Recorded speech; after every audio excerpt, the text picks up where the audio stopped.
ஓம் ஸ்ரீ குருப்யோ நமஹ.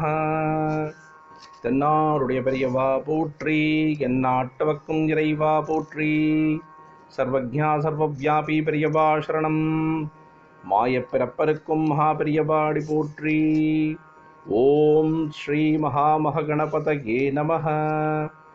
ஸ்ரீ சந்திரசேகராமிர்தம் அமிர்ததாரை 1222 தெய்வத்தின் குரல் 5ஆம் பாகம், அத்தியாயம் ஸ்ரீ சங்கர சரிதம். இதன் இன்றைய புதிய தலைப்பு சந்திரசர்மாவின் சரித்திரம். முதல் பகுதி.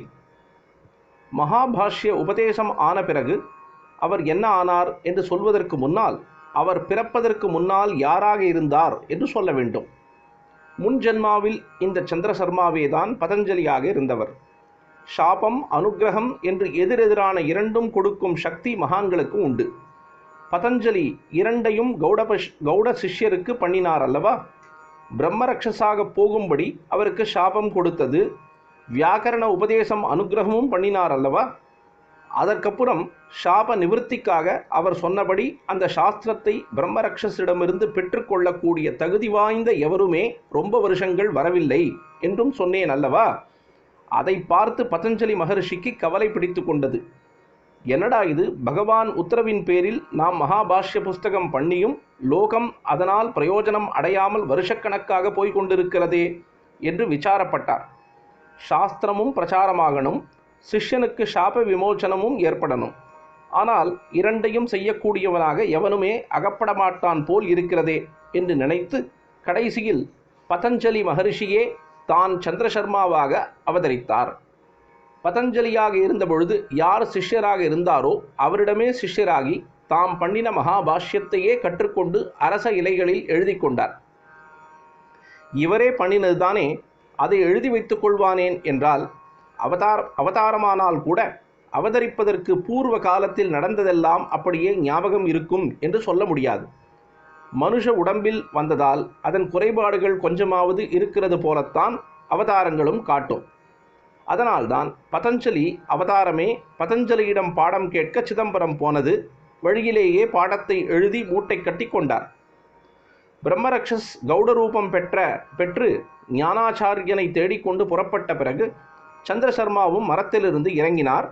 இறை மூட்டையை தூக்கி கொண்டு வீட்டுக்கு புறப்பட்டார். அநேக நாட்களாக சாப்பாடும் தூக்கமும் இல்லாமல் இருந்ததற்கெல்லாம் சேர்த்து வைத்து ரொம்ப களைப்பாக ஆயிற்று. மூட்டையை போட்டுவிட்டு அப்படியே பூமியில் சாய்ந்து நன்றாக தூங்கி போய்விட்டார். அந்த பக்கமாக ஒரு ஆடு வந்தது. அது இலை மூட்டையை மேய ஆரம்பித்தது.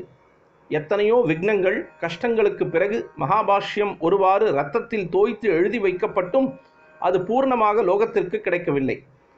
பிரபஞ்ச லீலையில் இப்படியெல்லாம் தான் பகவான் அப்பப்போ காட்டுவது. நல்லது என்பதும் நிறைவாக நடக்காமல் மூளியாகி விடுகிறது. எத்தனை சொன்னாலுமே பிரபஞ்சமே அபூர்ணம்தான், இதை விட்டால்தான் பூர்ணம் என்று காட்டுவது போல பிரபஞ்சத்தில் உசந்த விஷயங்கள் என்று நினைப்பவைகளும் வீணாகப் போவதை பார்க்கிறோம். ஆடு இலை மூட்டையில் ஒரு பாகத்தை தின்றுவிட்டது. அது போன பாக்கிதான் இப்பொழுது லோகத்துக்கு கிடைத்திருக்கிறது. இல்லாத பாகத்துக்கு அஜ பக்ஷித பாஷ்யம் என்றே பெயர். அஜ என்றால் ஆட்டினால், பக்ஷித என்றால் சாப்பிடப்பட்ட. சந்திரசர்மா எழுந்திருந்தார். எத்தனையோ சிரமப்பட்டு எழுதினதில் ஒரு பாகம் பறிபோயிருந்ததை பார்த்தார். என்ன பண்ணுவது, மிஞ்சினதையாவது ரட்சித்து கொடுக்க வேண்டும் என்று நினைத்தார். களைப்பை பொருட்படுத்தாமல் மூட்டையை தூக்கி கொண்டு புறப்பட்டார். உஜ்ஜயினிக்கு வந்தார். களைப்பு தாங்க முடியவில்லை. ஒரு வைஷ்யனுடைய வீடு வந்தது. அங்கே மூட்டையை ஜாக்கிரதையாக வைத்துவிட்டு திண்ணையில் படுத்துக்கொண்டார். அடித்து போட்டது போல நன்றாக தூங்கி போய்விட்டார். அவர் பாட்டுக்கு நாள் கணக்கில் தூங்கிக் கொண்டிருந்தார். அமிர்தம் தொடர்ந்து பொழியும். பிரதோஷ சங்கர பிரத்யக்ஷ சங்கர. தென்னாருடைய பெரியவா போற்றி, எந்நாட்டவர்க்கும் இறைவா போற்றி.